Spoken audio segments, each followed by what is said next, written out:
This is Brian from ScreenFiles.com with my 2 cents. If you're a fan of Spider-Man, you probably looked at what Sony was doing with the franchise when it had it exclusively under their control, with feelings of unease and even anger at times. The Sam Raimi Spider-Man movies were actually pretty good, particularly Spider-Man 1 and especially Spider-Man 2. Spider-Man 3 was a bit of a mess, for reasons I'll go into later. And then, after Sam Raimi had left the franchise, they found Mark Webb, who directed The Amazing Spider-Man 1 and Amazing Spider-Man 2. Amazing Spider-Man 1 wasn't terrible. It was okay. It was acceptable. Amazing Spider-Man 2 was a mess because it spent most of its time, instead of telling a cohesive story, trying to world build, trying to build a Spider-Man universe. So it was just too much thrown in there, and it just didn't make a lot of sense. So eventually Marvel Studios entered the picture, and what happened was something fans have wanted for years, and that most had said honestly would never happen. Namely, Sony began to work with Marvel Studios in developing the Spider-Man franchise. So essentially, as I understand it, Marvel Studios is producing it with Sony. Marvel Studios has creative control, though Sony, as I understand it, has the power to veto whether or not an actor appears in the movies. For the most part, Marvel's running it.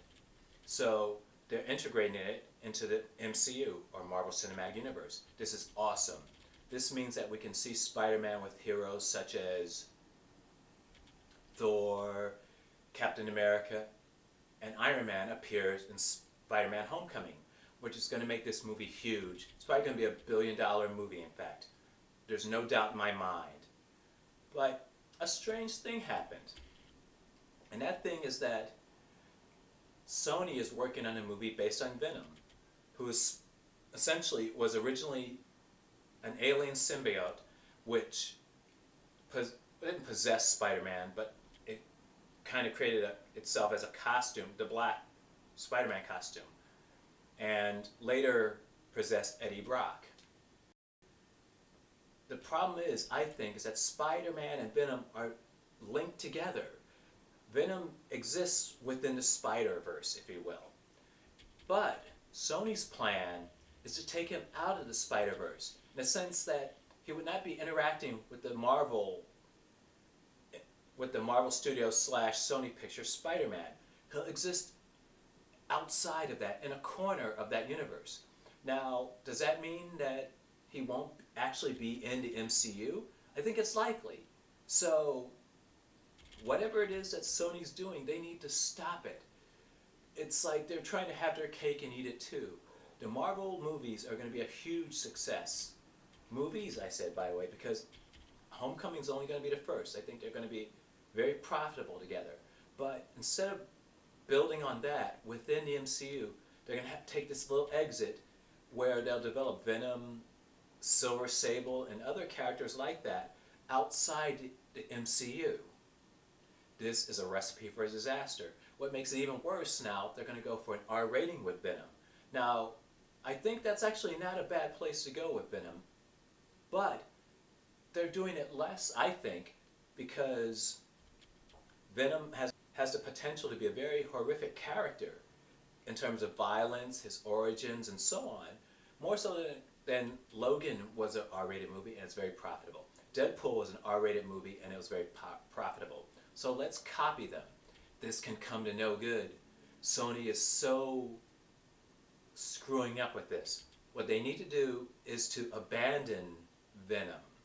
I don't care if Avi Arad has some kind of deal.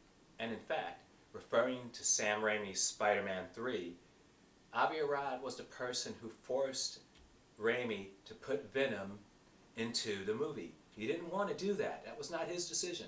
That was Avi Arad. And it was said that he cast Topher Grace to spite Arad. So now we have Avi Arad with Sony setting up this independent Venomverse, if you will. I'm not even sure what to call it. But it will exist outside of the MCU / Sony's Spider-Man universe. And that's ridiculous. It makes no sense. And I hate to see Sony make the right move by partnering with Marvel Studios on Spider-Man, then on the next hand, make the wrong move by developing this character who's integral to the Spider universe outside of that. It cannot go well. Brian from ScreenFiles.com. Peace.